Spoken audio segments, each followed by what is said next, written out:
सेवा के साथ साथ रक्षा भी करें।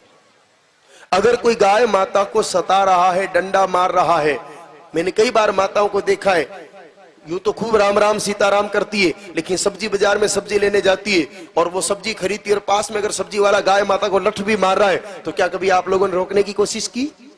नहीं की। अरे साहब जी की करनी झोबरे माके का ही फर्क पड़े। इतिहास साक्षी है मेरे भाई बहनों, पापी अगर पाप करे और धर्मात्मा चुपचाप खड़ा खड़ा देखे तो पाप का फल उसको भोगना पड़ता है। भीष्म पितामह ने कोई पाप नहीं किया, परम कृष्ण भक्त थे, लेकिन 58 दिनों तक बाणों की सैया पर तड़पना पड़ा। क्यों? क्योंकि द्रौपदी की साड़ी खींचती रही और भीष्म पितामह चुपचाप खड़े खड़े बैठे बैठे देखते रहे, उस पाप को उनको भोगना पड़ा।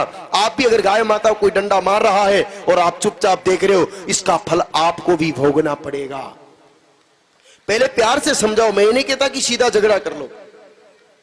आप हाथ जोड़ के समझाओ कि भाया गाय माता तो भूखी है, तू ध्यान रख, थारा सामान में संभाल के रख, गाय माता ने डंडों को नहीं मार दो। अगर वो नहीं माने तो वही डंडा लेकर के 2-4 ढंग से जमा दो, फिर कोई दिक्कत नहीं है। हमने पहले प्रेम से समझाया है भाई, नहीं समझने वाले को फिर दूसरी भाषा से समझाना पड़े तो समझाना चाहिए, लेकिन गौ माता को बचाना जरूरी है।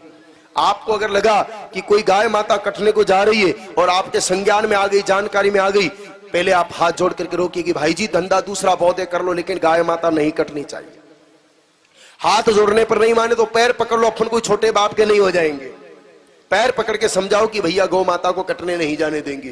पैर पकड़ने पर नहीं माने तो थाने में जाकर के कंप्लेन करो कि भाई जी गाय माता को बचाओ। आपको लगे कि उधर भी टेबल के नीचे कुछ लेन देन हो गया इसलिए वो लोग भी ध्यान नहीं दे रहे, तो अदालत का सहारा लो, अदालत का दरवाजा खटखटाओ।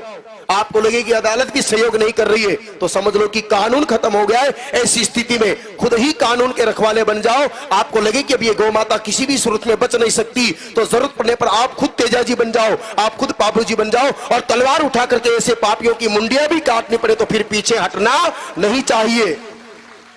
गाय माता की रक्षा के लिए खुद के प्राण देने तो पड़े तो भी दे देने चाहिए, और अगर किसी के प्राण लेने पड़े तो भी परवाह नहीं करनी चाहिए, क्योंकि गौ माता बचेगी तो देश बचेगा, गौ माता बचेगी तो संस्कृति बचेगी, गौ माता बचेगी तो ही विश्व बचेगा, नहीं तो सभी सर्वनाश की कगार पर तो पहुंच चुके हैं और फिर नाश ही हो जाएगा।